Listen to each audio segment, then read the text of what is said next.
आप देख रहे हैं आर के लाइव न्यूज इंडिया राष्ट्रीय और कानून। बिहार कैमूर जिला के चैनपुर में मना युवा विचार समागम 2024। मुख्य अतिथि के रूप में अति पिछड़ा आयोग सदस्य ने लिया भाग।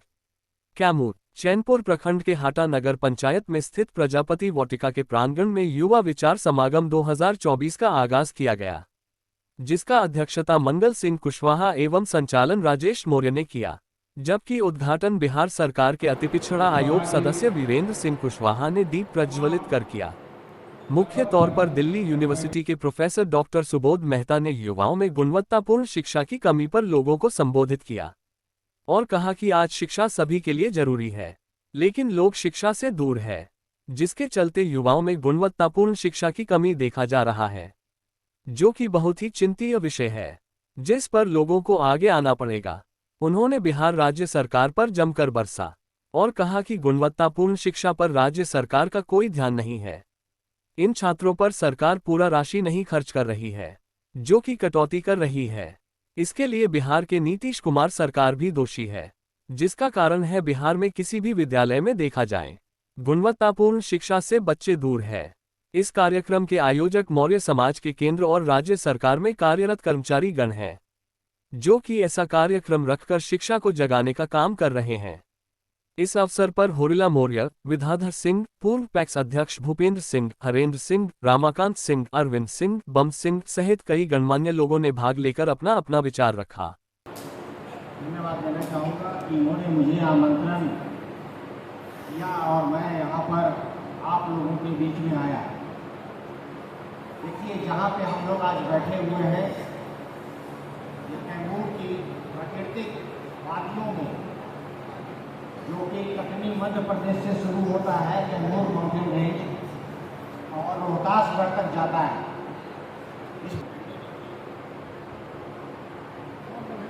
विषय जो आपने चिन्हित किया है, वर्तमान परिवेश में इसकी आवश्यकता ही नहीं है, अत्यंत आवश्यकता है। शिक्षा जरूरी है, लेकिन गुणवत्तापूर्ण शिक्षा जरूरी है।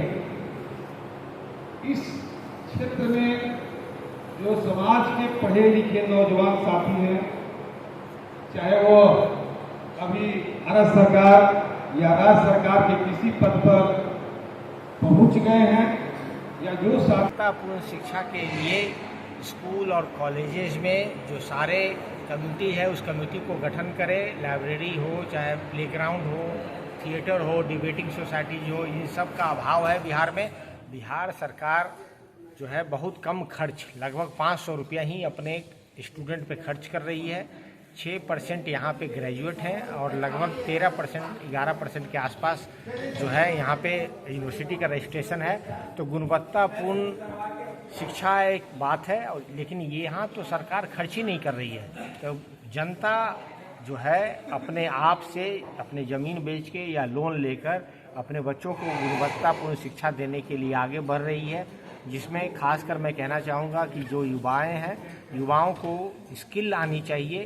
कम से कम 4 स्किल, वर्बल स्किल होता है, जो शब्द आप चुने वो किस महत्व के हैं, वजन होना चाहिए उसमें, और कम्युनिकेशन स्किल, आप जो बात करते हैं, बात जो है ऐसी बात होनी चाहिए कि आगे वालों को समझ में आए और उस बात में समावेशी और सकारात्मक झलके। तीसरी बात है स्ट्रेटजी बनाएं, अपनी तरफ से आइडिया लगाएं और परिस्थितियों को देखते हुए स्ट्रेटजी बनाकर स्ट्रेटजिकल स्किल आनी चाहिए। और चौथी है टेक्नोलॉजिकल स्किल।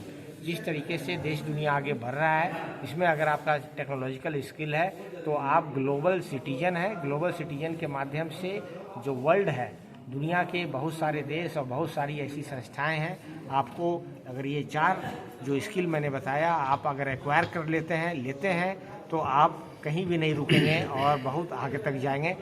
बहुत दुख के साथ कहना पड़ता है कि राज्य को ये कर्तव्य निभानी चाहिए, लेकिन राज्य शिक्षा से कोसों दूर है कि जो बच्चे हैं वो बच्चे के पास वोटिंग राइट है। 1 मैन 1 वोट 1 वैल्यू, और ये युवा देश है।